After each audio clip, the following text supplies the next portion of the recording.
Часот на неговиот суд, тоа не беше темата од минатата сабота, тоа беше прв дел, а денеска ќе го слушнеме вториот дел.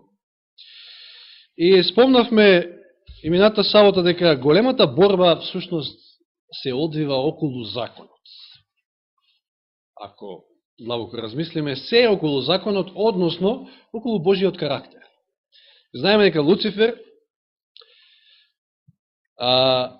започнал бунт, се возгордел, сакал да биде над Бога и почнал да го клевети Бога, значи пред целата Вселена, пред сите живи светови, дека е неправеден, дека е тиранин, дека никој не може да го држи законот, односно едноставно тој сакал една своја власт да воспостави. И на тој начин започнал и кампања, значи, во која што кампања не можете да не лажете, како што, знаете, денес како имате избори, па пред избори кампањи, не може кампања да помине без лаги за противникот. Това е факт. Така да почнал да лаже, да манипулира и криво да го представува Божиот карактер. И еве да се подсетиме само на 2-3 стиха околу тоа кој е Луцифер, кој станал всушност после неговиот пат. Јован, 8 глава, 44 стих. Значи Евангелие по Јован 8:44. Овде Исус им се обрека на евреите кои што велеле дека Аврам е нивни татко, а ти кои си, што си, не те познаваме, ние на Аврам му веруваме. И тој вели, вие потекнувате од вашиот татко ѓаволот. Ѓаволот е вашиот татко всушност. И сакате да ги исполнувате желбите на татка си. Тој беше човекоубиец од почетокот и не остана во вистината, зашто нема вистина во него. Кога зборува лага, зборува од своето, зашто е лажец и татко на лагата. Една карактеристика, значи, лажец и убиец од самиот почеток. Татко на лагата. Како да сака да им каже ова прилика Исус, ако бевте Аврам, ој Аврам е татко на верата. Луцифер е татко на лагата. И една друга карактеристика што е наоѓаме во 1 Јованово послание 3.8. 1 Јованово 3.8.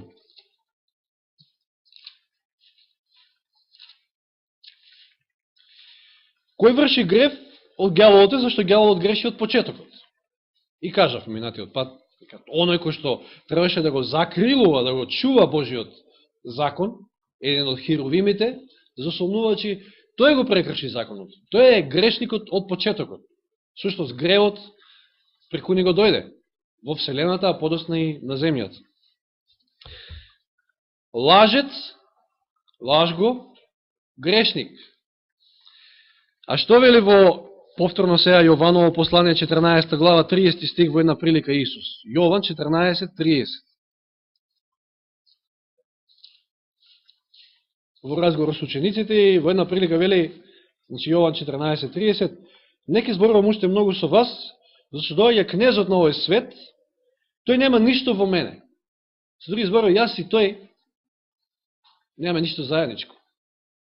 Ако тој е лажго и грешник, а пазете, токму ѓаволот, Луцифер се послужил со уште на почетокот, кај Адам и Ева, односно на самото небо. Тврдел дека Бог е тој кој што лаже, односно тој е лажгото, лажно го представувал Бога. Потоа кај Адам и Ева вели, Бог лаже, вие нема да умрете. Че видите таа, значи, тој принцип на проекција, како што спомнавме. Исус вели овде, значи, јас и тој немаме ништо заедничко. И еве, отвараме Исаија 53 глава 9 стих, уште самиот Исаија, значи, во она пророчка 53 глава, еве што запишал, вдахновен од Светиот Дух нормално, 53 глава Исаија, 9 стих. Што е запишано за Исуса, односно за Бога? Му го одредија погребението меѓу злочинците, а неговиот гроб беше при богатите. Иако не направи неправда, не сгреши, значи, ниту пак устата му изусти лага. Еве ја таа спротивност. Ѓаволот е татко на лагата, тој е лажец, тој е грешник од почетокот. Исус не сгреши. Исус не изусти никогаш лага. Или 1 Петрово 2.22. 1 Петрово послание 2.22. Во еден краток стих опишан Значи, карактерот Божи, Христов. 1 Петрово 2.22. Тој не направи грев и не се најде измама во неговата уста. Еве таа, значи, спротивност меѓу ѓаволот, одnosno Луцифер, и Бога. Тотално спротивни, а овој го клевети Бога дека Бог е лажец, Бог манипулира, Бог е тиранин, Бог не, како да не држи во затвор, едноставно, а тој ќе ни дал слобода.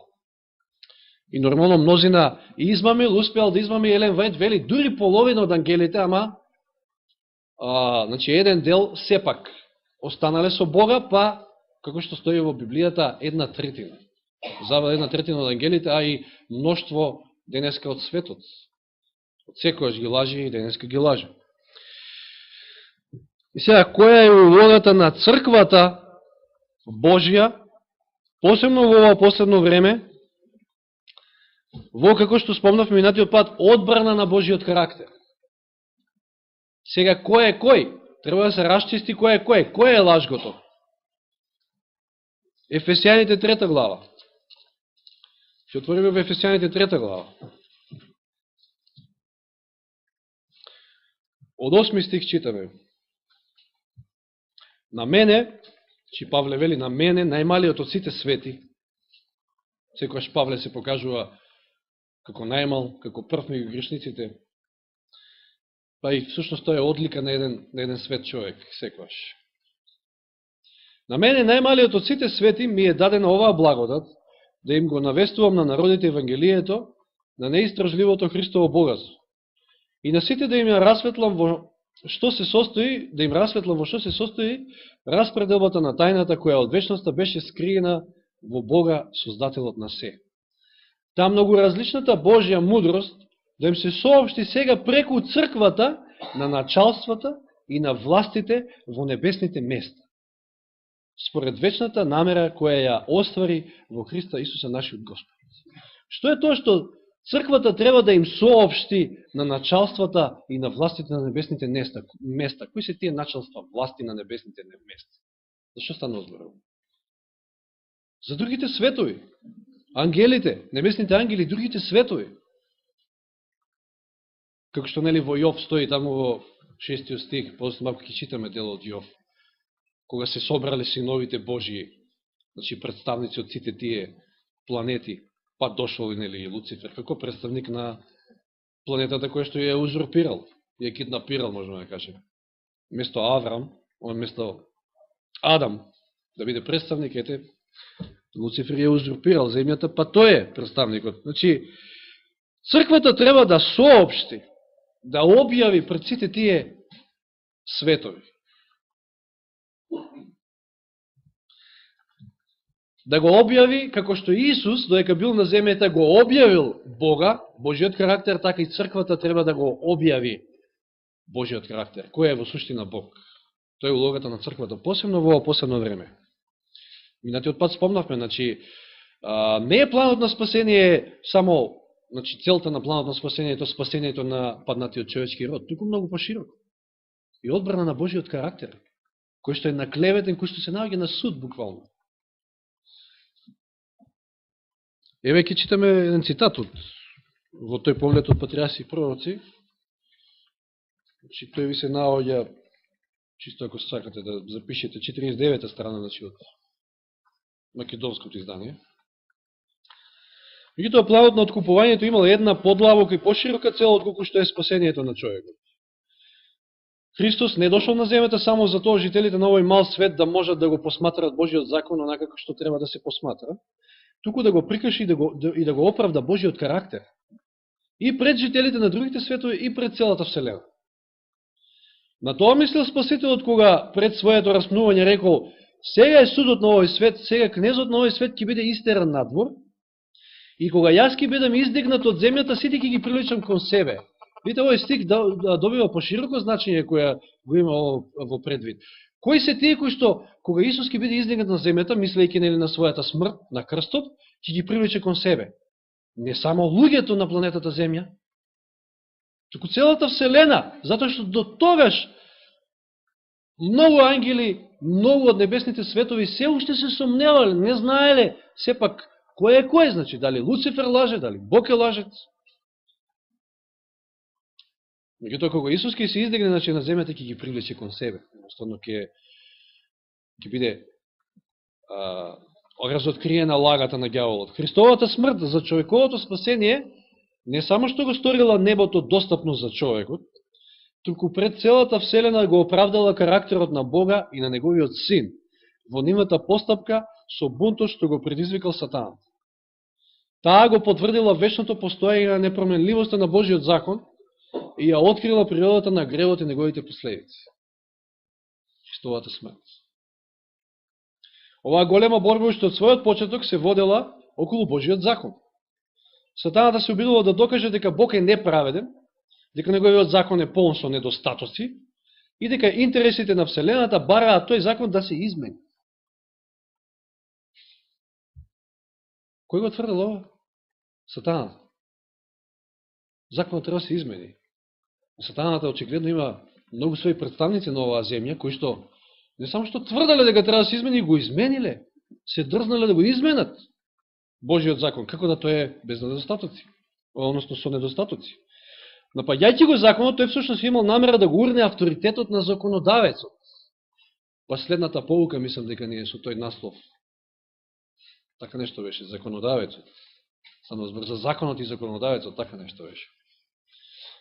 Во овој судир требало да се докаже дали божествените прописи се непотполно и подложни на измени и дополненија, или се совршени и непроменливи. Со други зборови, дали му фали нешто на Бога во неговиот карактер, или тој е стварно свет, како што проучававме, совршен. Видите колку е многу поширока големата борба. И црквата има клучна улога во одбрана на Божиот карактер во ово последно време.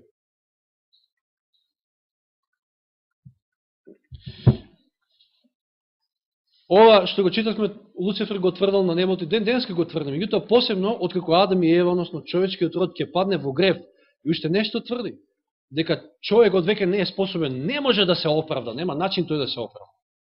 Едноставно заслужува смрт и готово. Затоа што е грешник, сгрешил. И се постава прашањето, може ли стварно човекот да го поврати Божиот лик? Може ли да биде оправдан? И како? И сега да отвориме во првата напишена книга од Библијата. Која е првата напишена книга? Книгата на Јов. Иако нормално е прва Мојсија, прва во Библијата, ама прва што Мојсија ја напишал е книгата на Јов. И видите зашто значи Бог уште значи во првата книга во Јов еве со која тема се бави.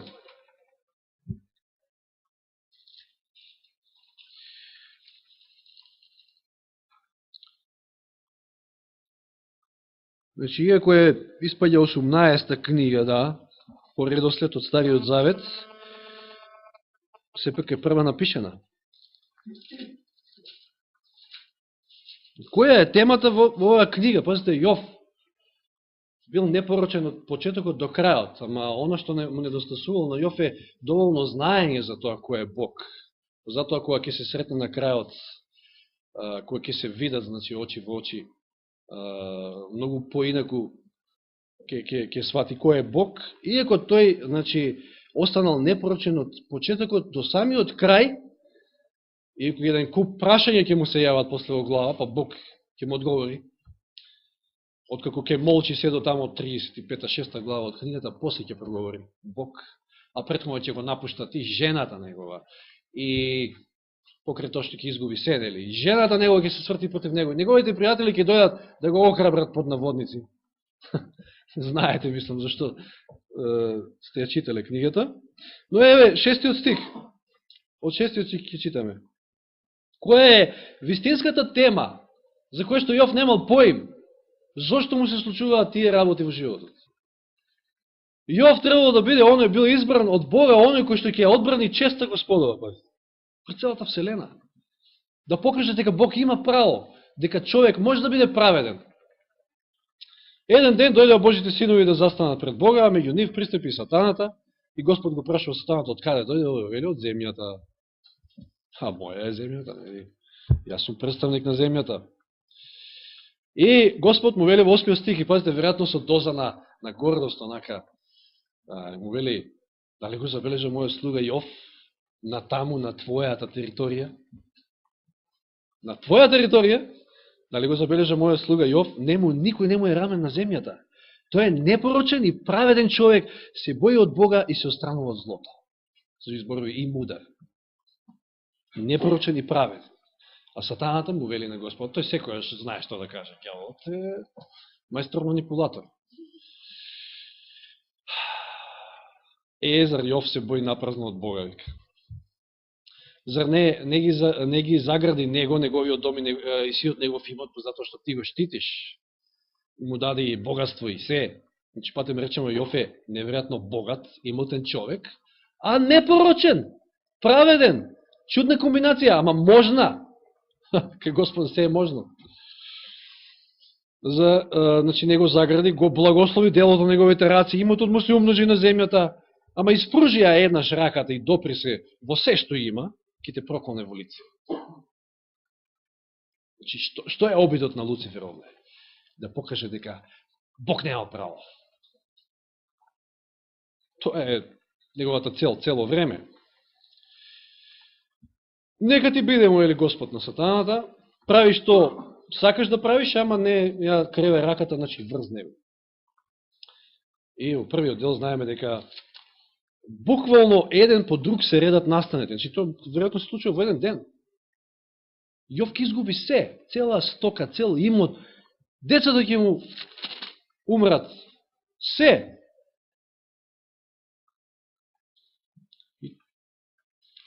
Да, ете го недостатокот на Јововото знаење. Значи, Господ даде, ама Господ не зел, просто Господ дозволил само да во целата ова борба, голема борба меѓу Луцифер и Бога, да му биде одземен. Ама, 20 стих, тогаш Јов стане, расцепи облеката врз себе, ја изврчи главата и падна ничком на земјата, се поклони. Ова, мисля дека беше делот од пауката. И рече, излегов гол од мачината утроба и ќе се вратам гол таму. Господ даде, Господ зеде. Благословено, не го проколнал Господ. Благословено да биде Господовото име. Покрај се тоа, Јов не сгреши, ниту изусти некаква ненавреда против Бога. Јов ќе одбрани честа Господова. Видите колко на некој начин Бог е и зависен, под наводници ќе кажам, од нас, од самите луѓе. Ние сме тие кои што или ќе одбраниме честа Господова, или пак велиме дека е лажец. Бог е лажец, Бог е тиранин. Ѓаволот има право. Навистина законот не вреди, не е во ред. И еден ден пак дојдоа Божите синови, значи веројатно отишле, па пак дошле и застанаа пред Господа и меѓу нив пристапи сатаната и тогаш Господ го праша сатаната од каде дојдеш, нели пак тоа истото, и повторно во 3 стих му вели: дали го забележа мојот слуга Јов? Пак ќе речем, на твоја територија. После се што дозволи да му се стори, и вели, никој не му е рамен на земјата, истите зборови, тој е непорочен и праведен човек, се бои од Бога, се отстранува од злото. Тој е уште постојан во непорочноста, па ме предизвика испразно, напразно, че да го пропастам. Се уште е постојан. И покрај сето тоа што му се случи. И сам, читајќи го Јов, често пати, кога нас нешто ќе ни се случи, и кога тоа нешто е 1 промил, не знам како да кажем, од она на Јов што му се случило, и не знам, ќе речеме, Господе, зошто? Подобро да си ги затнеме устите, ја би рекол. Значи, во тие мигови, добро, вред, не е ништо страшно да прашате зошто, и Јов се прашувал зошто, ама да не изустиме нешто што не треба од нашата уста, затоа што со тоа ќе го обесчестиме Бога, така не ја браниме неговата чест, неговиот карактер. И дури во такви тешки моменти. И сатаната потоа вели кожа за кожа. Човек ќе даде се, ама доека е жив и здрав, нели? Често пати велиме, кола, не знам, пари, жив и здрав да бидеш, па. Тоа е најважно. Во ред. И потоа Бог дозволи да удри ѓаволот и лично на Јова. Па се појавила страшна болест, чиреви таму по целото тело. И нека ти биде, нели, вели.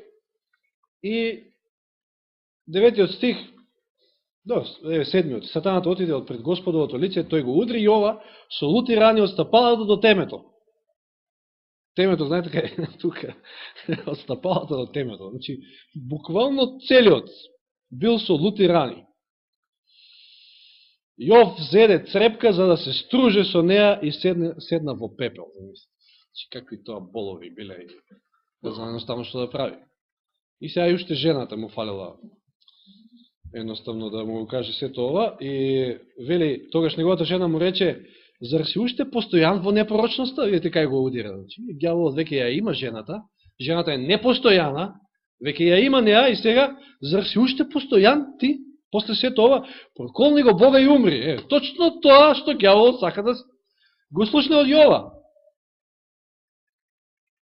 А Јов ја одговори, брбориш како што брборат безумните жени. Јов е мудар. А ова се покажала сепак безумно. Што примаме добро од Бога, зашто тогаш да не примаме и зло? Во сето тоа Јов не сгреши со своите усти. Знаете, Јаков што вели, оној кој што не греши со своите усти е совршен. Јов бил наистина совршен. Јов ја одбранил Господовата чест. Неверојатна оваа книга на Јов. И само ако имаме предвид таа голема борба, ќе сватиме зашто можеме некојаш и на нас не се случуваат некои нешта. Меѓутоа, сето тоа е за да се одбрани Божјата чест. За да Бог пред целата вселена покаже дека има свој народ, кој што е непорочен, праведен. Значи, човек може да биде праведен. А еве и како. Единствен начин. Отвараме на една друга сцена, судска сцена овде имаме во Захарија 3 глава. Захарија 3. Видението за велесвещеникот Исус. Значи, Захарија имал видение. 3 глава, значи, од први стих, потоа ми го покажа Исуса, велесвещеникот, кој стоеше пред Господовиот ангел. Господовиот ангел и кој е Господовиот ангел? Тоа е Исус. Тоа е една друга тема, да не испаѓаме од контекст. И сатаната. Ще гледаме Исуса, Господ, и сатаната од десната страна, кој што беше тука, зашто? Што друго може да прави сатаната, освен да обвинува, да клевети. И го имаме велесвещеник, значи имаме свештено лице овде. Ова се случува буквално со случајот на секој од нас. Ѓаволот обвинува, ова е незаслужен, е грешник, треба да умре, а Бог е тој кој што брани.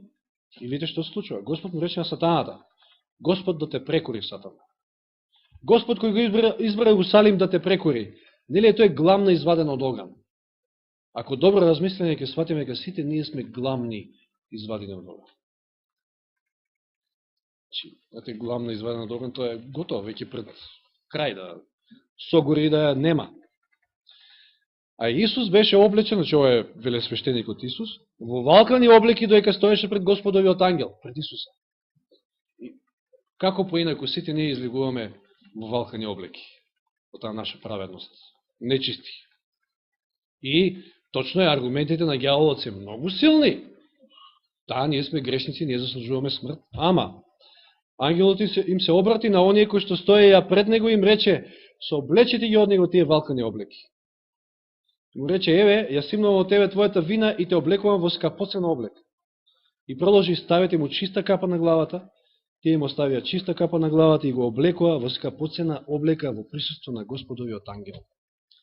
И Господовиот ангел го опомени Исуса и му кажа, Господ над воинствата зборува вака, ако одиш по моите патишта, ако ги пазиш моите наредби, ако си непорочен, ти ќе бидеш управител во мојот дом и ќе ги чуваш моите дворови и ќе ти дадам пристап меѓу оние кои што стојат таму, во моите дворови.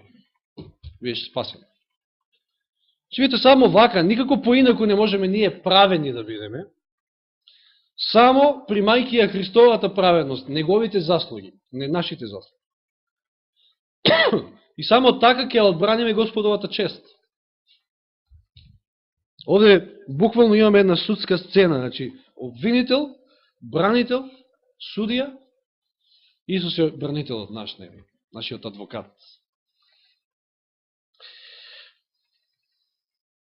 Значи, дали клеветите на ѓаволот ќе се покажат како лажни, или пак планот на спасението ќе доживее неуспех? Тоа е големото прашање на големата борба.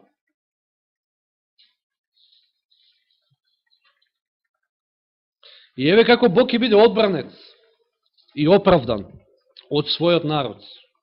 Имавме прилика да слушнеме за Јов, или како тој ја одбранил Господовата чест. Да отвориме во Езекијел 36 глава. Езекијел 36.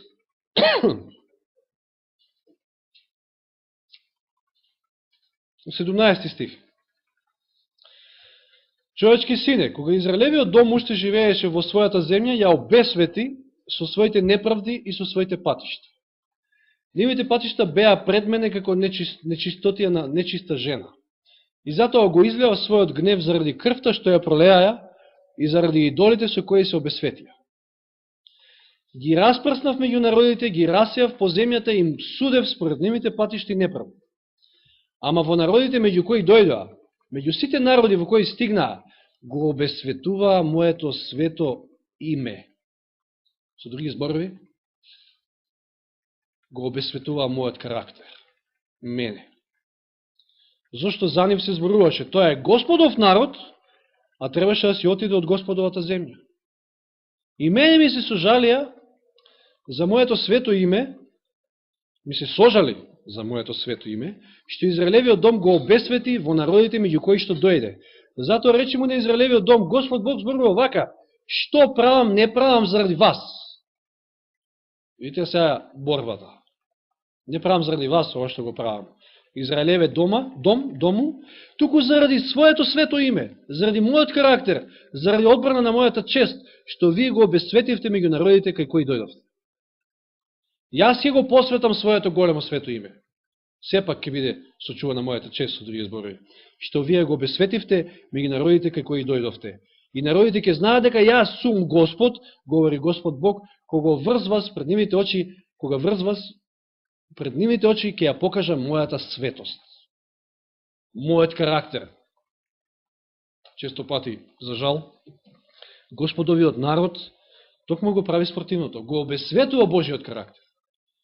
Да отвориме на кратко, држите овде прст во Римјаните 2 глава. Дали се сеќавате на тие, мислам, страшни текстови се тие.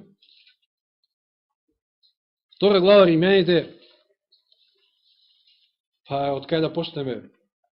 Од 17 стих. Ако ти кој се нарекуваш јудеец, значи си од Божиот народ, си потприеш на законот и се фалиш со Бога, ја знаеш неговата волја и поучено законот знаеш да го избереш по доброто. Другото знае, го познаваш и Бога, знаеш кој е тој, го знаеш неговиот карактер, познавајќи го законот, ќе го запознаем и Бога, нели? И си уверен дека си водач на слепци, што и треба да бидеме, нели? Водачи на слепци, на оние кои што немаат светлина се уште за Бога, и светлина на оние кои што се во темнина, воспитуваш на неразумите, учител на младите, зашто имаш во законот олицетворение на знаењето и вистината. И така ти кој го учиш другиот да не, нели, се учиш сами од себе си. Ти кој проповедаш да не се краде, крадеш ли? Ти кој зборуваш да не се прави прелюба, не вршиш ли прелюба? Ти кој се гнашиш од идолите, ги ограбуваш ли нивните храмови? Ти кој се фалиш со законот, го обесчестуваш ли Бога со престапување на законот? Па заради вас се хули Божието име меѓу народите. Значи, дали ние, оние кои што треба да бидеме светлина, кои што навистина треба да го однесеме и да го прикажеме, да го објавиме Божиот карактер пред другите, дали ние, можеби, не сме вакви и наспроти тоа, всушност го обесчестуваме Бога и неговиот карактер, лажно го представуваме, на тој начин сме на страната на клеветникот, на обвинителот. Но овде не застанува текстот во Езекијел, 36 глава. Значи, Бог прави нешто за да се прослави сами од себе си, тоест да го сочува своето име, и продолжуваме од 24 стих во Езекијал 36 глава. Значи, повторно сме во Езекијал 36, од 24-тиот. Тогаш ќе ве соберам од сите народи и ќе ве приберам од сите земји и ќе ве доведам назад во вашата земја. Ќе ве попрскам со чиста вода за да се исчистите. Ќе ве очистам од сите ваши нечистоти и од сите ваши идоли. Ќе ви дадам ново срце. И ќе вдахнам нов дух во вас. Ќе го извадам каменото срце од вашето тело. Ќе ви дадам срце од месо. Ова е новозаветното ветување. Ова е оно што е запишено во послание до евреите. И ќе го вложам мојот дух во вас внатре, за да одите по моите закони, за да ги пазите и вршите моите наредби. И тогаш ќе се населите во земјата која што им ја дадов на вашите татковци, и ќе бидете мој народ, а јас ќе бидам ваш Бог. Еве тоа наново раѓање. Како е можно да човек сепак биде оправдан и само така, примајќи го светиот дух во себе, односно запишувајќи го, Бог го запишува законот негов во нашите срца, во нашиот ум, всушност. И на тој начин, што запишува всушност? Ако законот е препис на неговиот карактер. Кога Бог го запишува законот во нашите срца, во нашиот ум, го запишува карактерот негов. И на тој начин се брани неговата чест. На тој начин се прославува Бог. Дали подајте му слава, како што вели првата ангелска вест.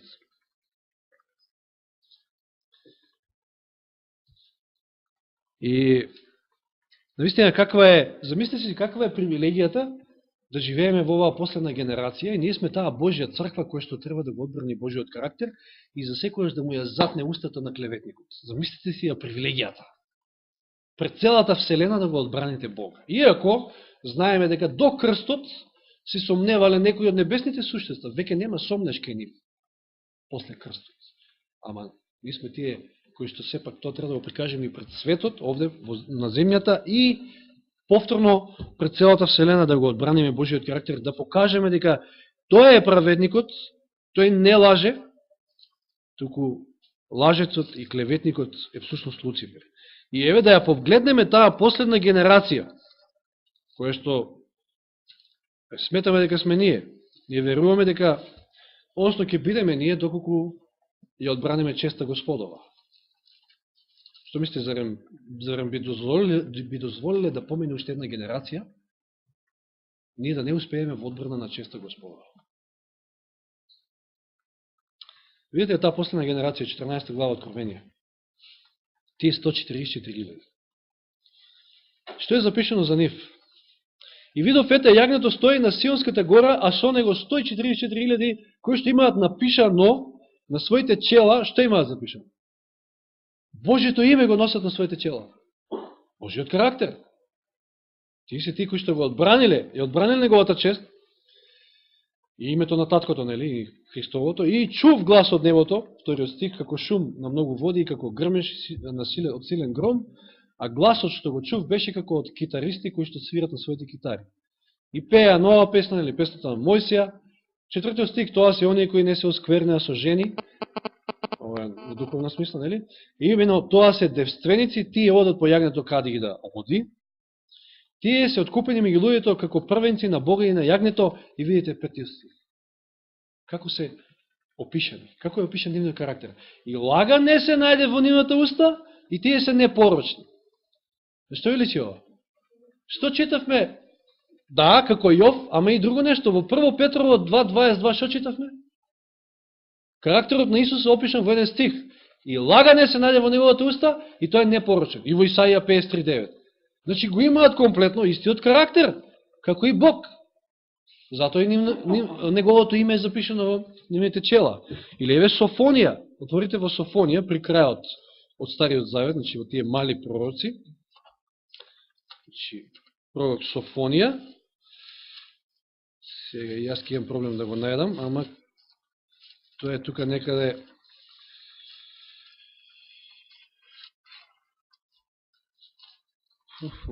После Авакум, меѓу Авакум и Аги, тоа е мала книга на Софонија. Во 3 глава на Софонија, 13 стих. 3.13 Софонија. Слушайте ги овие зборови. остатокот Израелев, се мисли на последната генерација, црквата Божја, која што треба да го одбрани, да ја одбрани честа Господова, веќе нема да прави неправда и не ќе зборуваат веќе лаги во нивните усти, не ќе се најде веќе измамлив јазик. Повторно истите збори.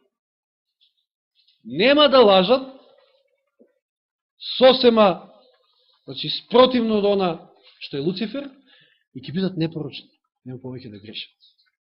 Сосема спротивно. Софонија 3, значи 13 стих. 3.13. Адвентисти на седмиот ден се нарекуваме, и знаете, ние сме чекатели на Христа, меѓутоа, од друга страна и Бог е адвентист, односно и тој е чекател, тој пак чека на нас. Тој чека на својата невеста. Значи, таа црква, таа последна генерација, која што треба да ја одбрани неговата чест. На кој начин? Ако читате тамо во Христови параболи, книгата има еден цитат од Елен Вајт, една реченица. Вели, кога неговиот карактер, значи, кога неговата црква ќе го ослика неговиот карактер, тогаш тој ќе дојде по нив. Што чека? Чека на нас, чека. Па, не дај Боже да е така. Ние веруваме дека сме таа последна генерација и замислите ја предноста да го одбраните Бога пред целата вселена. Каква чест е, да, неговата чест, неговиот карактер. Тој чека на својата невеста. Колосијаните 1 глава. Значи, послание до Колосијаните. Прибршувам уште малку. 1 глава Колосијаните.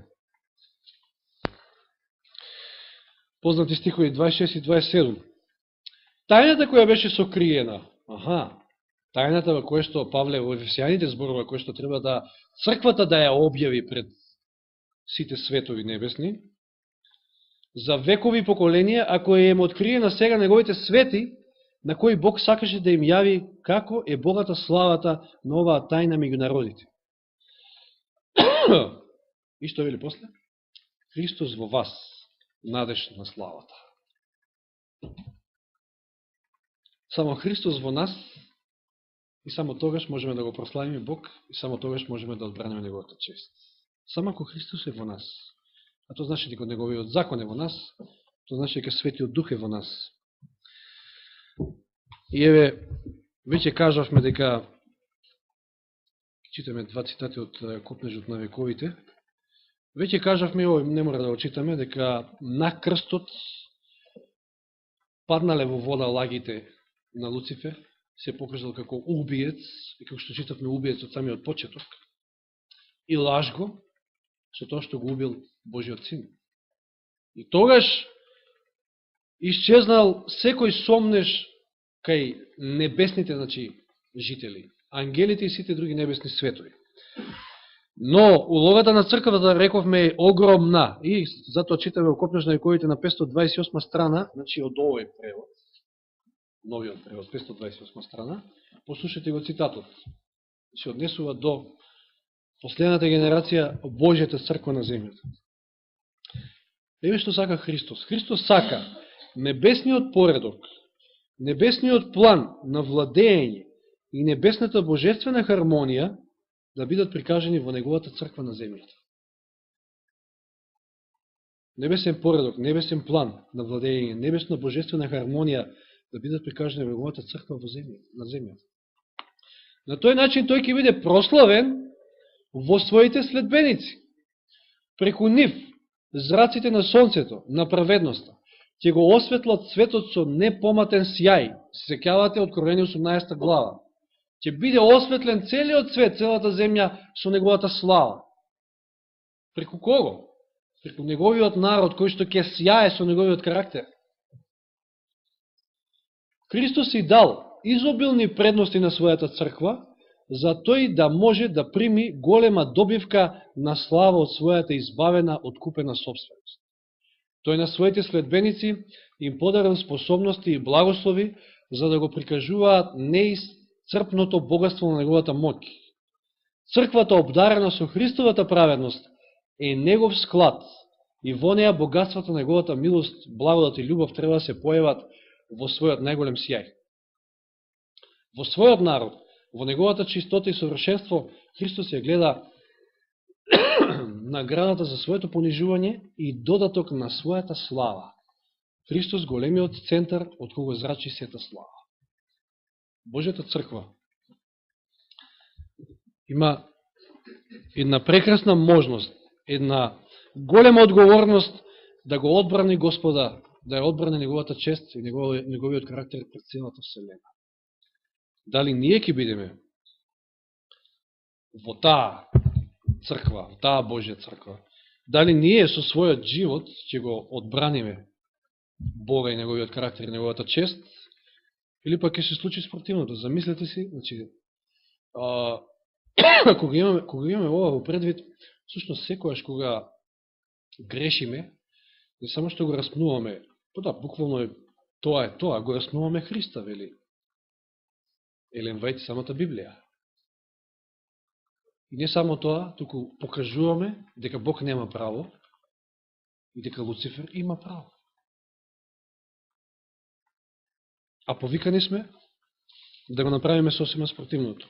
Значи, не е големата борба и сето ова што и ние го преживуваме и пред се она што го преживел Исус само околу нашето спасение, туку и околу одбрана на неговата чест, неговиот карактер. Дај Боже да сите ние бидеме во таа црква, во таа група, во тие 144,000 кои што навистина ќе го одбранат Божиот карактер и Божијата чест пред сите. Нека му е слава на Бога. Амин.